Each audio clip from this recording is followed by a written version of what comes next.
2,000 years later.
Much later.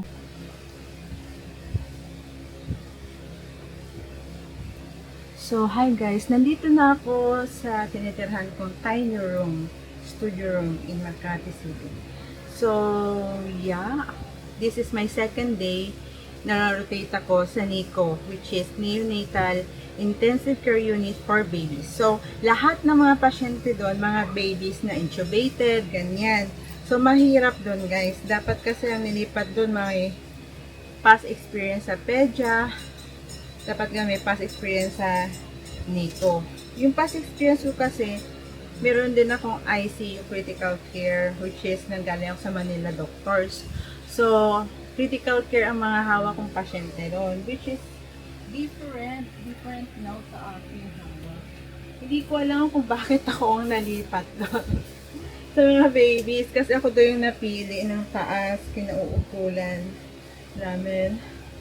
So, sabi sa akin na naman, aren't you not proud na ikaw yung napili sa ICU ng mga babies? Mamang hirap po doon. Diyos ko, baka di ako ma-promote dito. Pero I will try my best.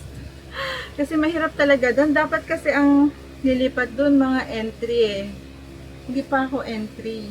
So, claim na. I-claim na daw na entry. So, yeah. Super tired. Pero okay lang. Nakita ko naman yung flow. Hindi ko pa masyado kabusado. Pero pangalawang araw ko ngayon. Ang ICU, ang patient doon, I think 18 to 19 patient kaya niya. Yung unang mga room doon, and then the second is the critical, and the next one is the isolation. The isolation consisting of critical with infectious disease na babies nung pinanganak sila. Sa pangalawang room, this is the critical, which is intubated. All babies that are intubated. Like, meron CPAP, mga ganyan, may oxygen, may OGT, lahat ng meron construction na meron siya, meron. Baby pa lang yun, pagkalabas niya sa tiyan, kahit pa CS siya, di ba? Tapos, doon sa pinakang first room, may OGT din nun, kaso, ano yun, kaya niya tolerated na pwede, maayos lang pag-monitor doon, pwede na siyang ma-discharge pag na-monitor na na stable yung baby. Kapag nag-stable na yung mga sugar nila, pwede na siyang ma-discharge na sa room 1. Tapos may isa kami breastfeeding room na kung saan may mga mami na nandun na nagpapa-breastfeed ng anak nila.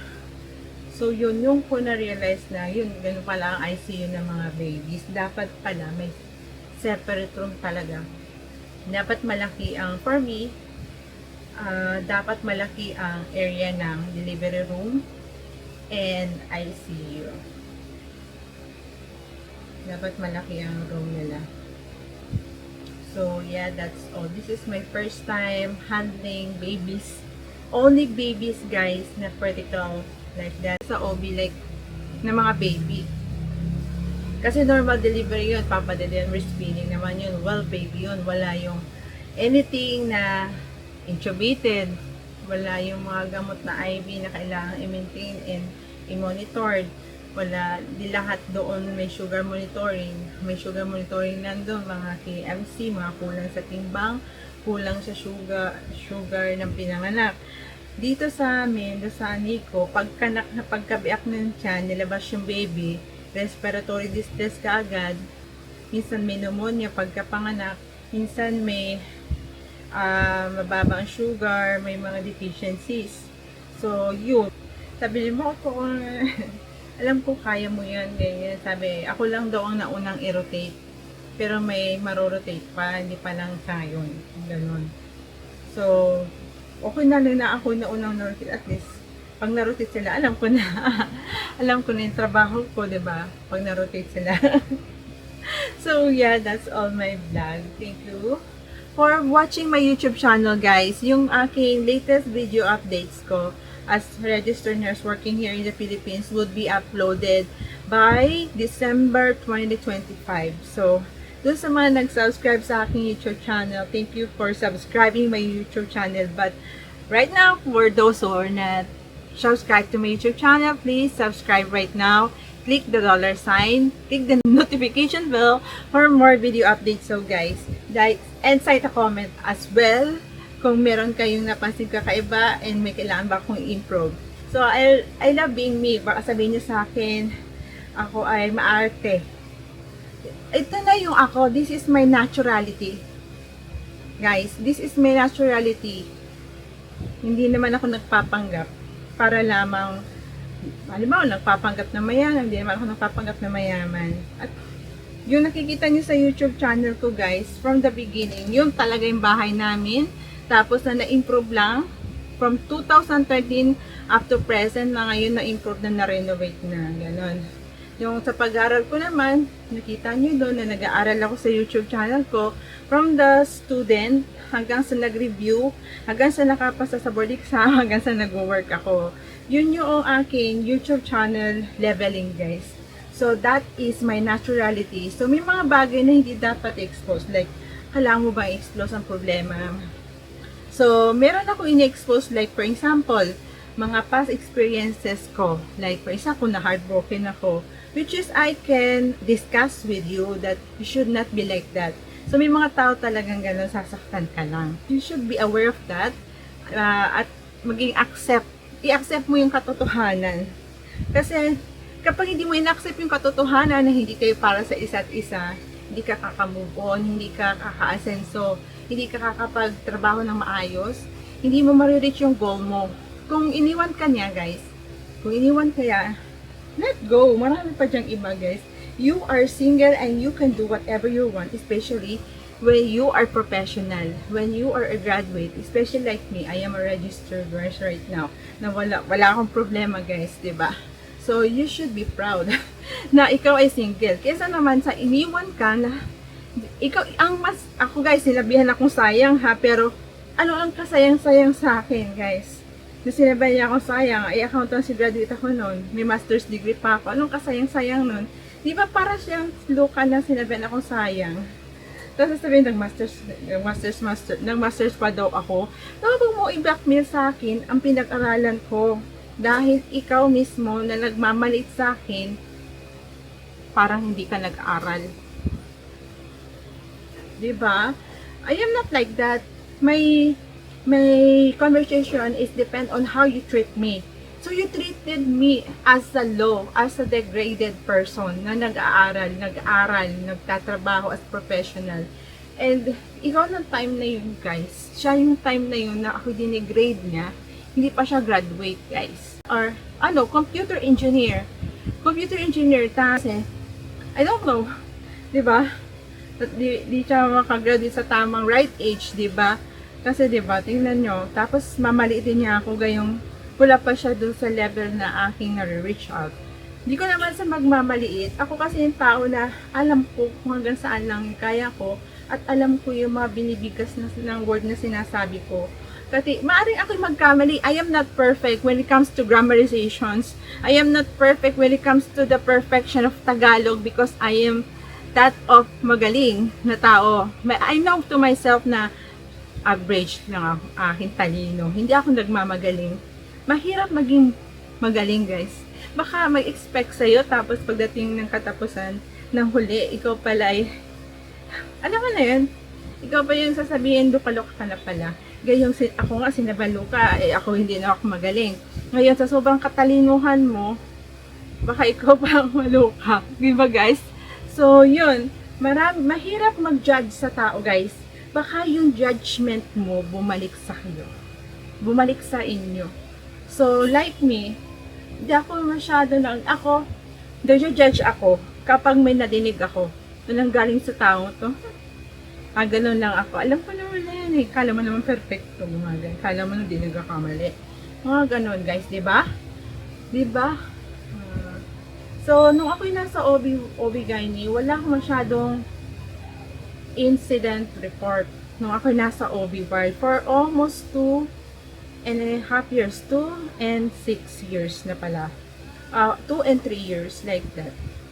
Wala akong IR, guys.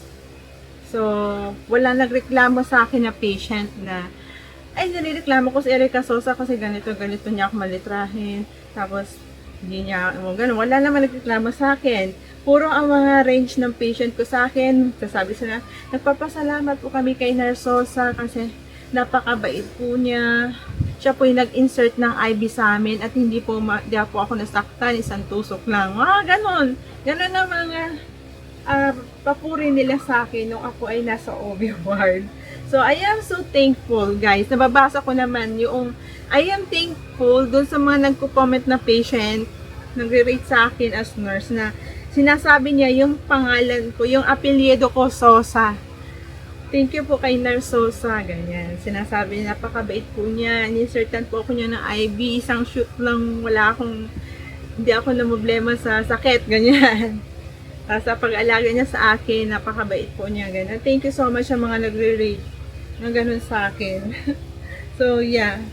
Thank you all. Thank you sa mga friends ko sa OB ha. Sa OB talaga. Meron ako mga kaibigan dyan sa OB, guys, talaga. At hindi ko sila makakalimutan, guys. So, yeah. And that's on my vlog. Do not forget to subscribe my YouTube channel. So, see you later guys. Magla-live ako mamaya. Maybe after 12 or 12 today. Today is October. Today is October 6. So, guys, bukas day off ko na. So, yeah. So, thank you. Much later. So, yun guys. Nagkilamos na ako and kakain ako ng big sushi. So, merienda ko guys. Karating ko lang sa trabaho ngayon. So, let's see. So, see you in my guys. Kain na lang. Super, ayun din naman pagod. Kasi parang kulang lang talaga sa tulog guys. Kasi iba talaga ang trabaho sa gabi. Ayan. Kulang sa tulog. Hindi naman pagod. Parang kulang lang sa tulog din. Kasi kapag nasanay ka na ng night, mahirap mag-morning. Ayan, baked sushi siya guys. Super sarap nito. Favorite ko siya. Actually, this is my favorite food. Baked sushi. Tapos lalagyan ko lang siya nito. Seasoned seaweed. Lalagyan ko siya. Seaweed. Ibabalot ko siya dito. Yung baked sushi. Favorite na favorite ko guys. Para siyang baked maki. And then, ganito siya guys, kainin.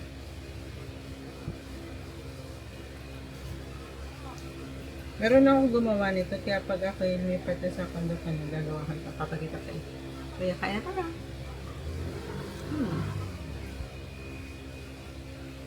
2,000 years later. Are going to be with me in my vlog. So thank you so much for being with me in this live stream.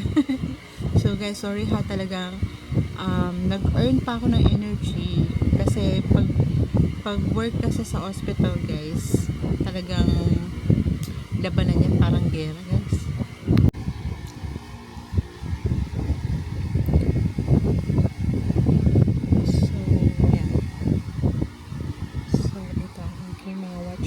Mga viewers, thank you so much for waiting for me in my Bigo live. So yeah, thank you so much guys.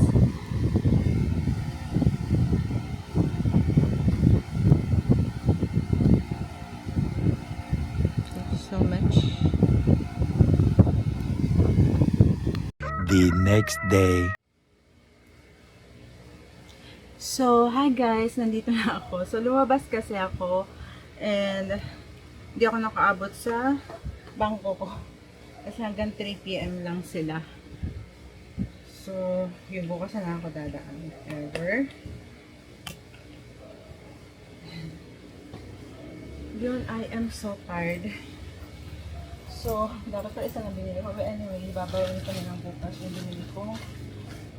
Smart. Kasi, kumatin na namunan ko. Nakainis, diba? Hindi ko mabuksan. So,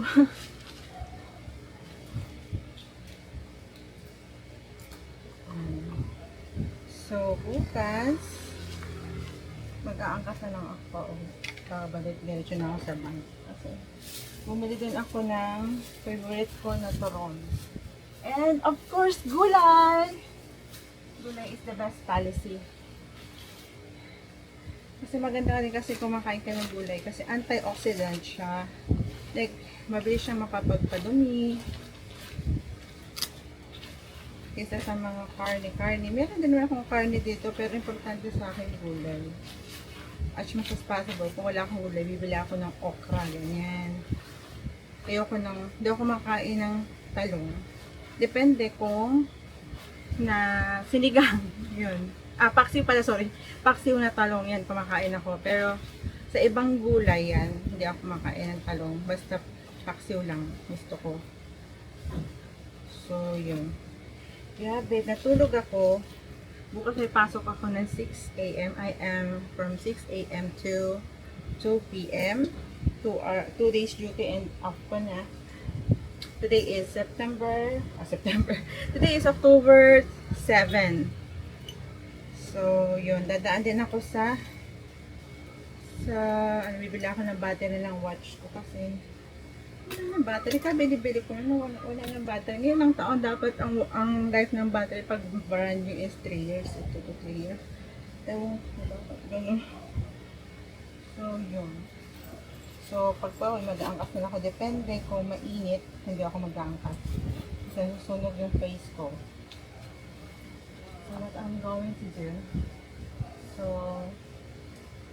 pupunta ako sa bank, pupunta ako kasi mabigat yung bag ko.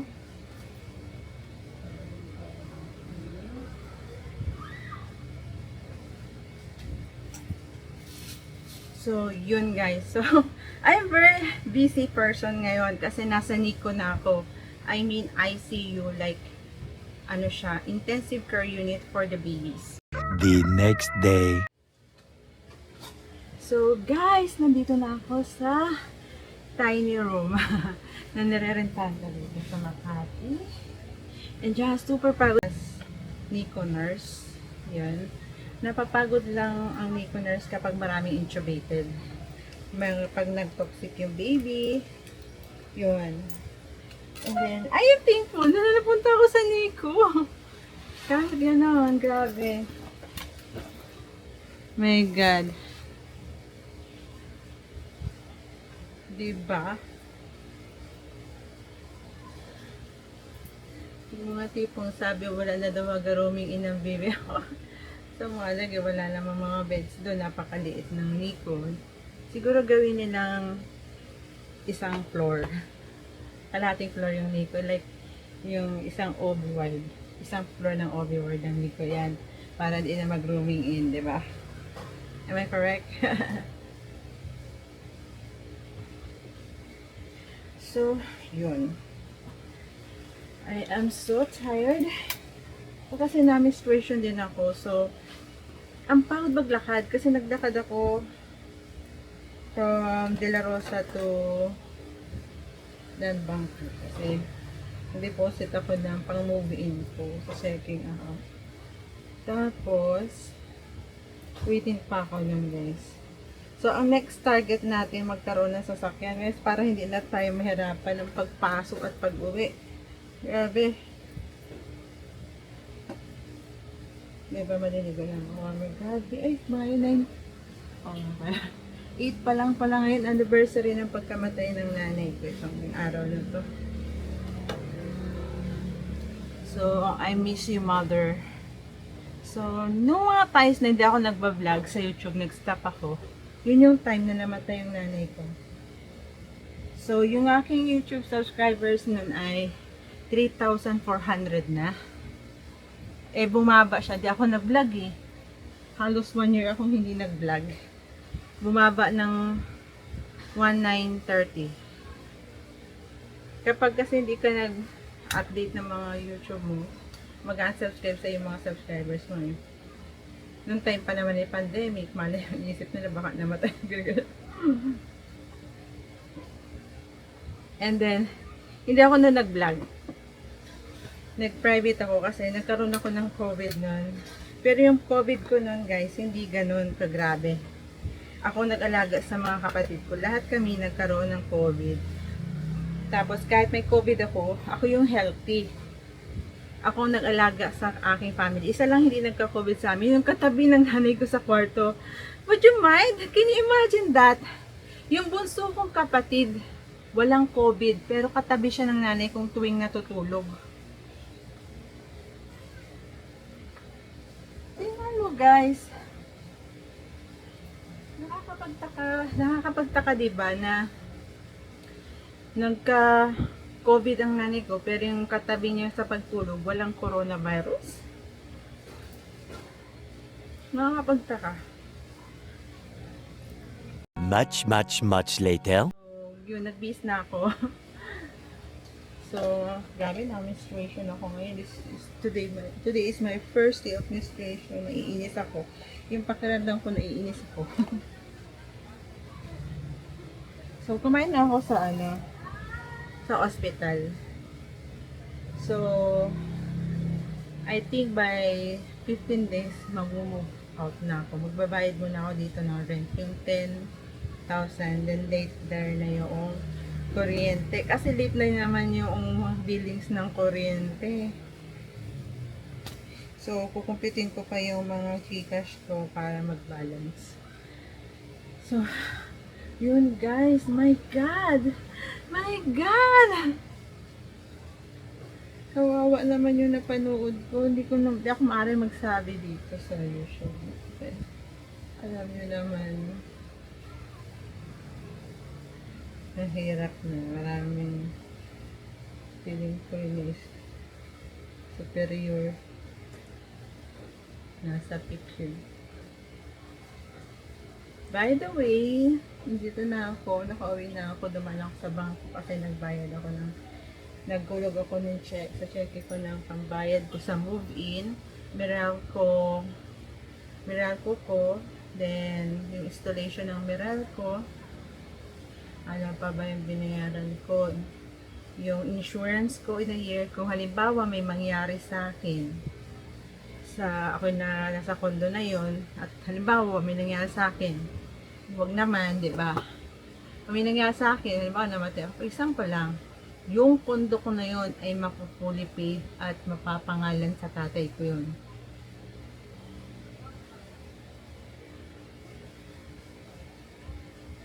So, yun yung insurance ko. Ang mahal na insurance ko. So, yun ay nakaano sa dad ko, secondary ko, sa dad ko yun. Tapos, nakaano din sa mga kapatid ko na babae kung sa college.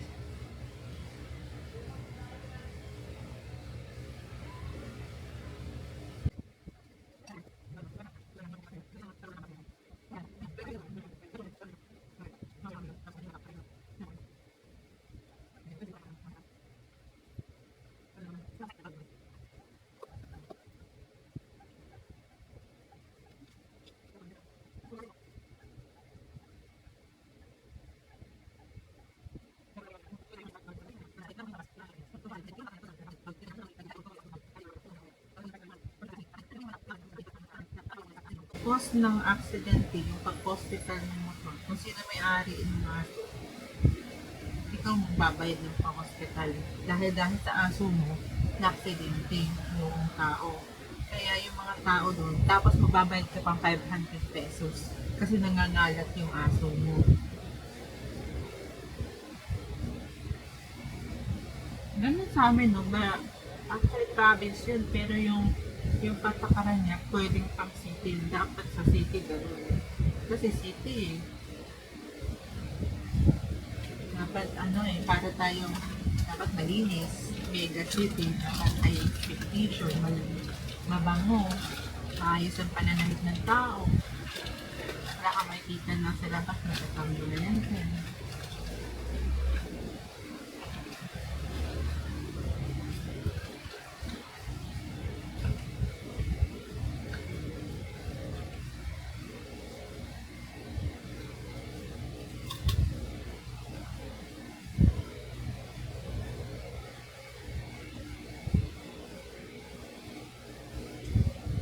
Yun lang. Kaya pag sa amin talaga kagabi, tahimik ka alas 9. Wala alas 9, tahimik na yun. Pero ikaw alas 9, nag-iingat ka pa. Medyo okay ka. Tapos pupuntahan ka ng tano. Tapos yung mga nagpapaputok, nagpaputok ka, yan, may permit ka ba para magpaputok?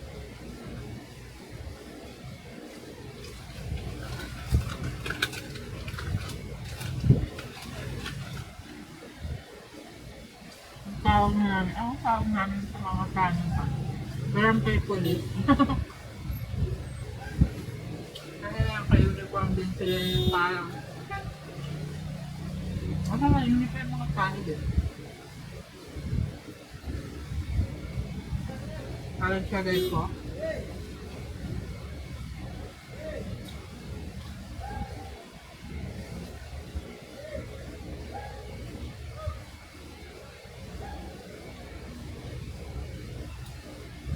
Doon nga nagkaroon, Pasko, New Year, di ba, nagkakaroon. Di ba? Mayroong dinala sa barangay. Dami. Ay, nagkarapat ng bulot. Yan. Tapos, one. Di ba nakakaya? Kitang-kita. Tahimik kasi. Kaya kitang-kita. Pag maingay, may problema.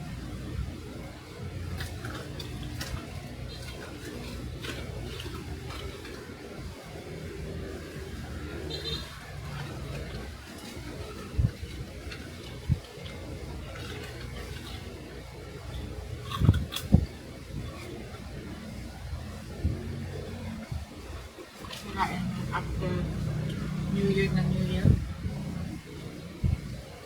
Meron dinala sa barangay doon. Kaya dala ng bulok.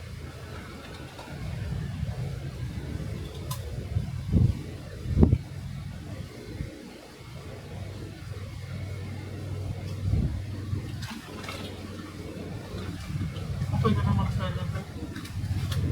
Okay na magkakita.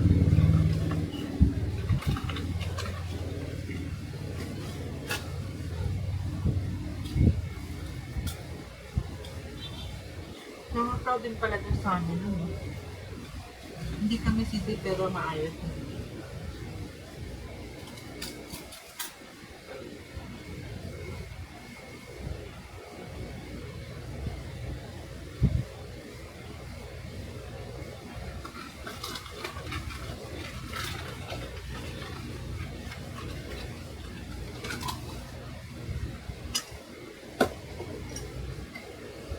Tapos meron doon celebration yung mga nanay. May mga sitio kasi dun. Pero mga nanay nag-celebrate sila ng mga nanay na nanay. Parang exchange gift.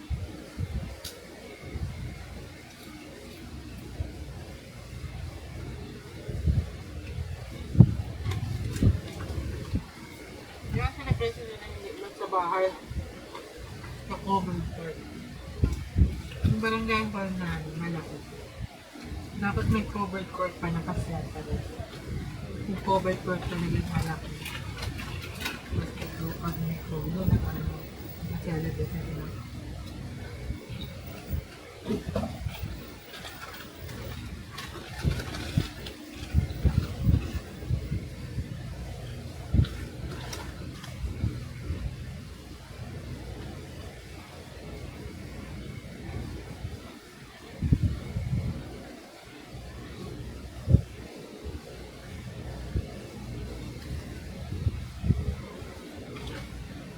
So, walang simulan to.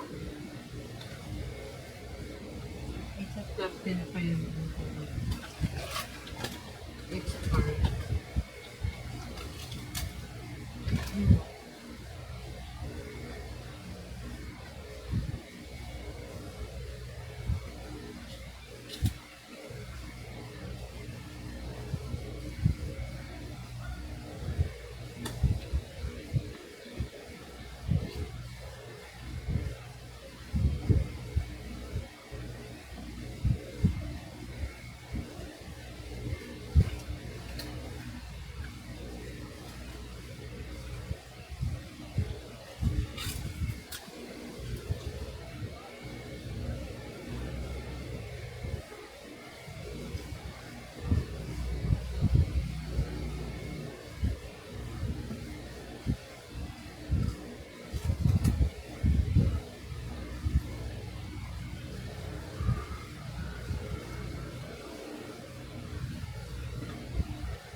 ng ulo.